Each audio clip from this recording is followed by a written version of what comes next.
Direktur Utama PT Pertamina Patraniaga ditetapkan sebagai tersangka bersama sejumlah petinggi Pertamina Patraniaga lainnya dalam kasus dugaan tindak pidana korupsi tata kelola minyak mentah dan produk kilang pada PT Pertamina periode 2018-2023. 3 orang lainnya yang merupakan pihak swasta juga turut terseret.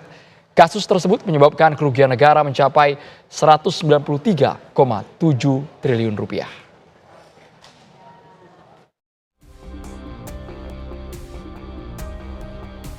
Kejaksaan Agung menetapkan 4 petinggi anak perusahaan PT Pertamina sebagai tersangka. 3 orang lainnya yang merupakan pihak swasta juga ditetapkan sebagai tersangka dalam kasus dugaan tindak pidana korupsi tata kelola minyak mentah dan produk kilang pada PT Pertamina periode 2018-2023. Para tersangka diduga melakukan pemufakatan jahat dengan mengatur proses pengadaan impor minyak mentah dan impor produk kilang hingga mengakibatkan kerugian negara mencapai 193,7 triliun rupiah. Kejaksaan Agung juga mendapati modus manipulasi bahan bakar RON 90 yang dipasarkan menjadi RON 92. Kerugian negara ekspor minyak mentah dalam negeri. Jadi ekspor minyak mentah dari dalam negeri yang tadi malam saya sampaikan bagian dari K3 ya, K3S. Kemudian yang kedua, kerugian negara akibat impor minyak mentah melalui demut atau broker.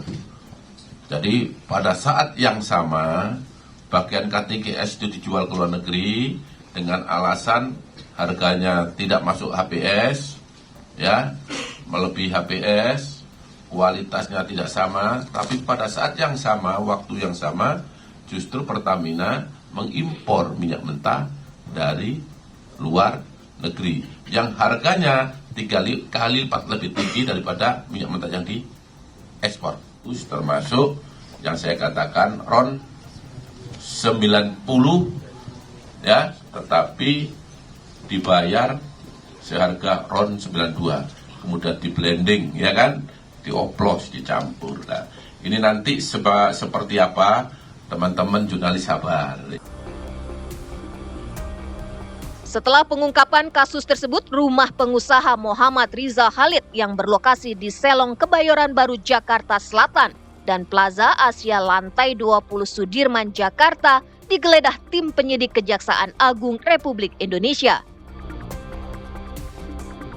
Sejumlah barang bukti disita penyidik, diantaranya ada 2 CPU, uang tunai berjumlah 833 juta, 89 bundel dokumen dan pecahan uang dolar.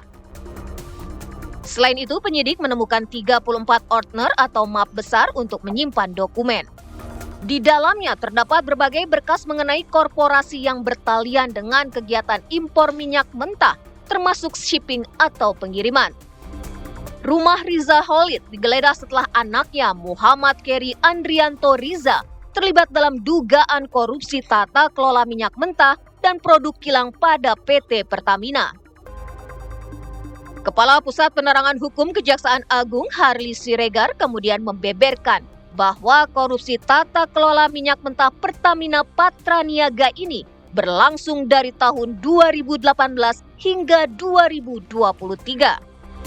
Kapus Penkum menyebut pihak Pertamina Patraniaga membayar dengan nilai RON 92, padahal dalam kontrak itu di bawah oktan yang berlaku, sehingga barang yang datang tidak sesuai harga yang dibayar. Bahwa ada fakta hukum yang diperoleh oleh penyidik, ya, terkait bahwa Pertamina Patraniaga melakukan pembayaran, ya, melakukan pembayaran dengan nilai RON 92. Padahal di dalam kontrak itu di bawah 92, katakan RON 88. Artinya barang yang datang tidak sesuai dengan price list yang dibayar. Sudah? Nah, kami sampaikan bahwa bagaimana kelanjutan terhadap katakanlah produk kilang yang sudah diimport ini Kan ini akan ditempatkan di tempat tertentu, depo misalnya, storage, ya. Nah, penyidik juga sekarang sedang melakukan pendalaman. Sesungguhnya sedang melakukan pendalaman, akan berkoordinasi juga dengan ahli, ya. Tetapi karena peristiwa ini kan peristiwanya sudah lewat. Ini peristiwanya 2018-2023. Jadi yang kami sampaikan ke publik, ke media adalah fakta hukumnya. Itu.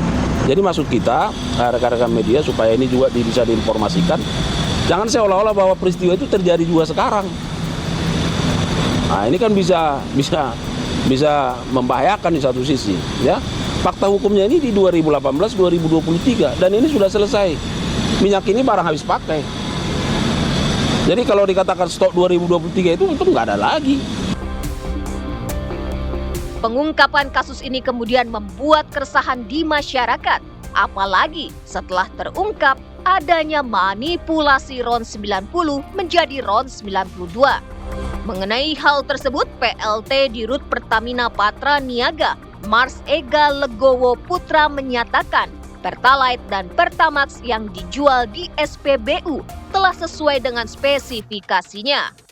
Adapun jika ada penambahan aditif hanya untuk menambah value dari BBM tersebut. Secara teknis, Pertamina Patra Niaga memberikan layanan kepada masyarakat untuk RON 90 dengan merek Pertalite dan RON 92 dengan merek Pertamax itu adalah sudah sesuai spek.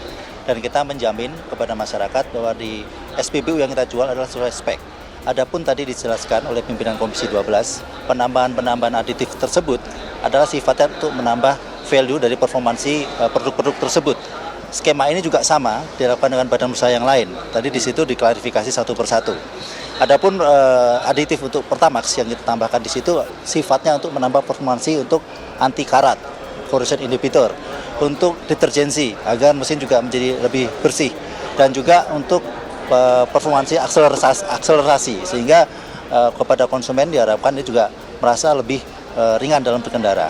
Jadi tidak betul bahwa untuk Pertamax ini adalah produk oplosan karena kita tidak melakukan hal tersebut.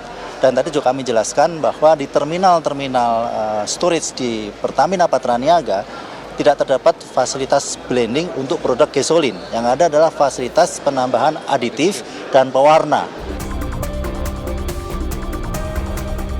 Kejaksaan Agung sendiri menetapkan 2 tersangka baru dalam kasus ini. Kedua tersangka yakni Direktur Pemasaran Pusat dan Niaga PT Pertamina Patra Niaga, Maya Kusmaya, dan Edward Korn selaku VP Trading Operation. Tim TV One mengabarkan.